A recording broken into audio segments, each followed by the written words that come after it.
So in this video, we're going to start to look at compression. And one of the compression methods you need to know for the GCSE is known as Huffman Tree, also known as a binary tree. And that's because the Huffman Tree takes two different paths, a 0 and a 1 path, okay? So in these types of questions you see in the exam, there's normally split into two categories. You've got the being able to trace the Huffman Tree to be able to tell the position of a particular letter or character. And then the other half of the question is then normally comparing the differences between a Huffman Tree value and ASCII value and the difference between those.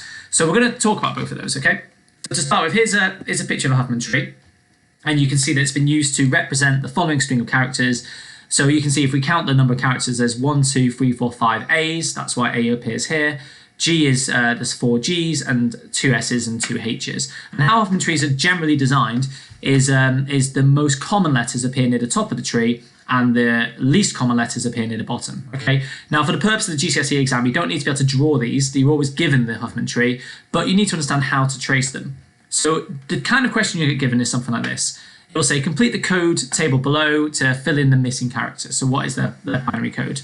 Now, based on the various examples that that are out there, some of the questions will already give you the pathway that the 0 or 1 pathway it is. So basically, there's always a pathway of a 0 and always a pathway of a 1. And it always goes left or right. So if a 0 is on the left, every pathway on the left is a 0. On the right-hand side, if it's a 1, every pathway on the right-hand side is a 1. But every question can be different, so there's no set and fast rule to say left's always 0 and right is always 1. It doesn't always work like that. So the exam will normally give you an inkling into which way is which. It might have already written on there. In this case, it tells me that A is at position 0. So if I look at my Huffman tree, I can deduce that, okay, so if A is here, that means that must be path 0 to get to there, which means my right strand must now be 1. So now I've got my strands. So now I know that left is 0, right is 1, left is 0, right is 1. You don't have to put the 0s and 1s on there. You don't lose any marks for doing that, but I find it easier when it comes to tracing. So now it asks me to find where the position G is. So G is here, so I can find that by going right, which is 1, and then left, which is G. So the answer to that one is 1, 0. Next, I need to find S. So to find S, we need to go, S is here, so we need to go right, right, and then left. So that's 1, 1, 0. So my answer is 1, 1, and then 0. And finally, H is at 1, 1, 1. So my answer there is 1, 1, 1. Those questions are relatively straightforward. The only way you can go wrong on those is if you get your pathways incorrect. So the thing to remember is that you always have one strand that's a 0, one strand that's a 1, and the question will normally hint at you or tell you explicitly which pathway 0 is and which way 1 is. And you just kind of trace that for the rest of the pathways going further down. So there we go, nice 3 marks there. Now, this is the second type of question you can get. And this one is probably the more difficult of the other two types of questions. And this one is asking you to work out what the difference is between the ASCII value of the string and the Huffman Tree value of the string. Now, this question is very difficult because it doesn't tell you the ASCII value or the Huffman Tree coding value. Some questions give you either or, some questions work some things out for you in advance, but this is probably the trickiest one out there on the past papers that we've seen so far anyway. So the first thing you need to do is work out the ASCII value. Now, we've already talked about in a previous video that ASCII is 7 bits, and it tells you that here. So ASCII uses 7 bits, okay? So what we do is we need to go to the string. So here's your string, which is here, and we need to count up how many characters there are. So there are 1, 2, 3, 4, 5, 6, 7, 8, 9, 10, 11, 12, 13 characters in this string. So that equals 13. So down here, the first thing I need to do is work out, how many bits the ASCII takes up. So that's nice and straightforward. Now we know the information. So we work that out by saying 7, which is the ASCII amount of ASCII bits, times by the length of the string, which is 13, equals 9. Oh, should be minus 91. It's because I used a minus there. Is 91. So there are 91 bits to represent that string in ASCII, okay? Because it's 7 times the length of the string here, okay? So we've got the value. The next stage, we need to work out the Huffman Tree value. Sometimes it gives you this question it doesn't.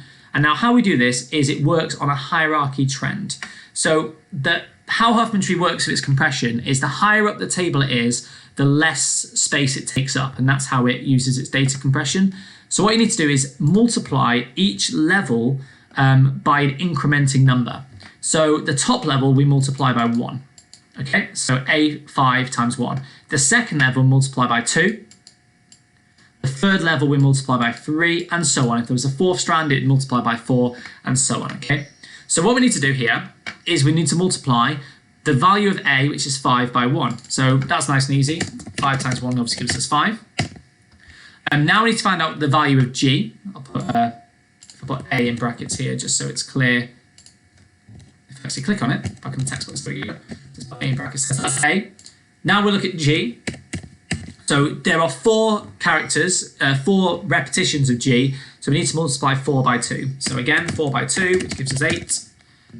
Now we need to multiply onto the third level. So S. So S, which is 2 times 3, which gives us 6. And also H, which is same again, 2 times 3, which gives us 6 as well. So now we've got the individual number of bits that each one of these takes up. So A takes up 5 bits, G takes up 8 bits, S takes up 2 bits, and H takes up 6 bits. There we go. So the final thing to do is add them all together. So 5 plus 4 plus 6 plus 6 gives us, we should add them all together now. Why is not added them together? 25. Okay, there we go. So it gives us 25. So the Huffman tree value, so Huffman equals 25 bits. Obviously, you show you're working down here and not up there. So now the final part of the question is to work out the difference, which is what the question's asking you here. So how many bits are saved? So to do that, we just need to work out, so saved is 91, take 25, which gives us 66. So there we go. So the answer is 66 bits are saved from using Huffman over ASCII, which is quite a significant save. So there we go. So that's how you answer both questions, both how to trace a Huffman tree and obviously fill in a table, and then secondly, how to calculate the difference between the ASCII and the Huffman values, okay? So there we go.